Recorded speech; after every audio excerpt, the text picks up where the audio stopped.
Baizhu is getting his rerun with Furina in 4.2. But let's be real, you will obviously be going for Furina, the Hydro Archon, as seen in the poll done by you guys. Which honestly makes this a very bad time for Baizhu to return. Or is it?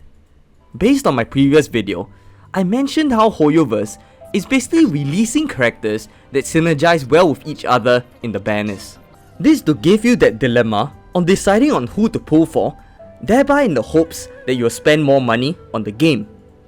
Baizhu in this case is no different. But why is that? Let me explain more in today's video. Let me first explain about Baizhu's kit. Being a Catalyst user, he will mainly apply Dendro on enemies when uses his normal, charged, and plunging attacks. For his elemental skill, he will shoot out a snake and deal Dendro damage up to 3 times to enemies, applying Dendro and also generating particles.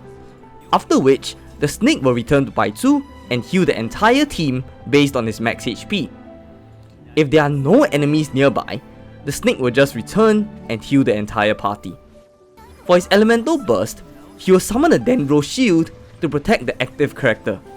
This shield has a few properties. 1. It will absorb damage based on Baizhu's max HP. 2. This shield will last for about 2.5 seconds or until it is destroyed. When this shield expires, it will regenerate a new shield, deal Dendro damage, and also heal the active character. As for Baizhu's teams, you obviously will want to use him in Dendro teams to create the Dendro related reactions. He will work especially well with characters such as Nahida, Nilo, Sino, or basically most of the Sumeru characters. You can also put him in interesting teams such as this Burgeon Yanfei team, or other Bloom teams such as with Kuki Shinobu and Neuvillette. That said, as he's also a shielder and a healer, you can definitely choose to put him in non-Dendro related teams just for his healing and shielding, although you'll definitely benefit less this way. But what about his artifacts and weapons? He works well with the free-to-play prototype Ember to boost his HP and also help to regenerate energy after he uses his burst.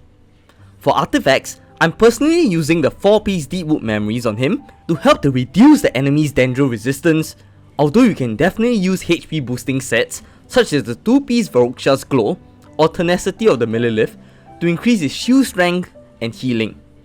Or you can also use the 4-piece Noblesse Oblige to increase the party's attack after he uses his burst.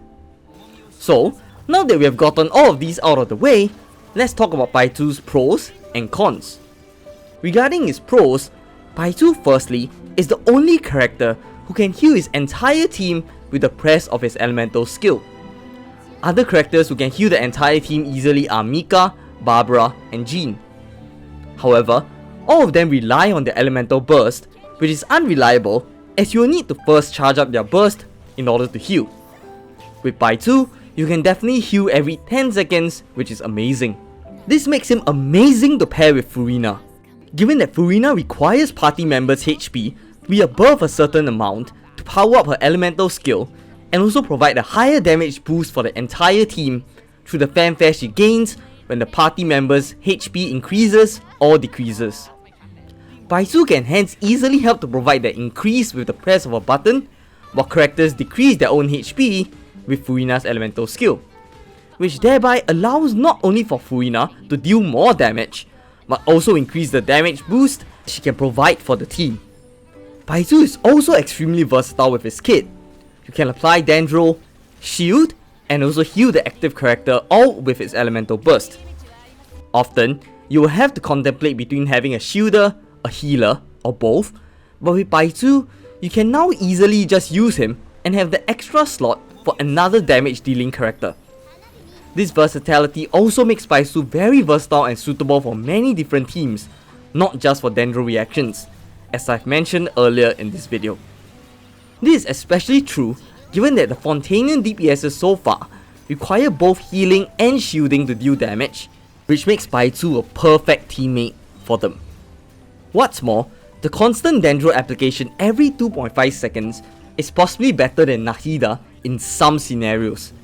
Basically, Nahida has to apply her elemental skill every time to to new enemies that take the field. But characters with Baizhu's shield can apply Dendro without having to swap, and thereby saving time on their rotations. Before I continue, if you like this video so far, it would be great if you can subscribe to my channel if you haven't, as will really help me to get to my goal of 4,000 subscribers. Thank you so much! Moving on to Baizhu's cons.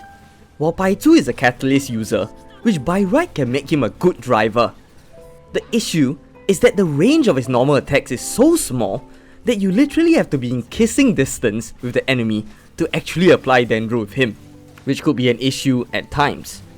Second, I did mention that his burst is amazing, but our problem is that it is a jack of all trades, but a master of none. His shield is sometimes annoying because it absorbs less damage than other shielders and refreshes every 2.5 seconds. What this means is that the shield breaks easily or may sometimes be refreshing, which leaves your character open to damage. This can negatively affect some characters such as Neuvillette and Cyno, who gets no resistance to interruption when Baizhu's shield breaks, which can hence interrupt their rotations. The healing and Dendro provided by the shield refresh is great, but as it only happens every 2.5 seconds, it might be a bit slower than you would like. Finally, his shield also doesn't last as long as you would like.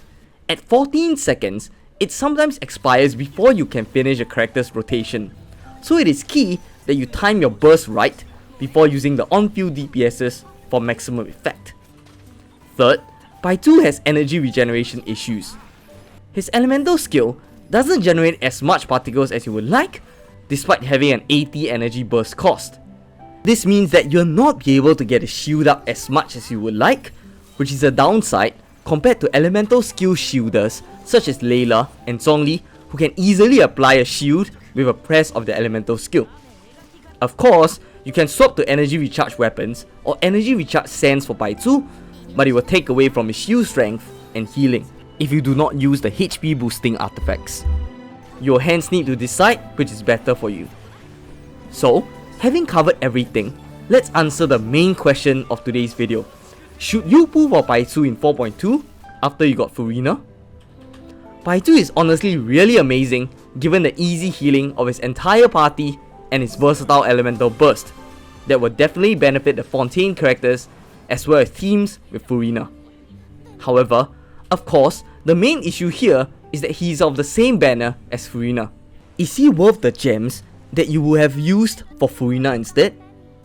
Personally, as good as he is, I would say only go for him if you have enough gems left after pulling for Furina. Furina is obviously going to be a game changer as all the previous Archons were, and I'd rather you have gone for the Archon who will likely benefit more of your characters rather than Baizhu. But if you do have enough gems after Furina, definitely go for him. You won't regret it with the versatility that he provides, and most importantly, the amazing quick team-wide healing that currently only Baizhu is able to give. So, will you be going for Baizhu in 4.2? Do let me know down in the comment section below. If you'd like to see how you can create a team to 36-star the Abyss, please click the video on the right. If you would like to see my other Genshin Impact videos, please click the playlist on the left. Once again, thank you so much for watching and see you next time. Bye bye!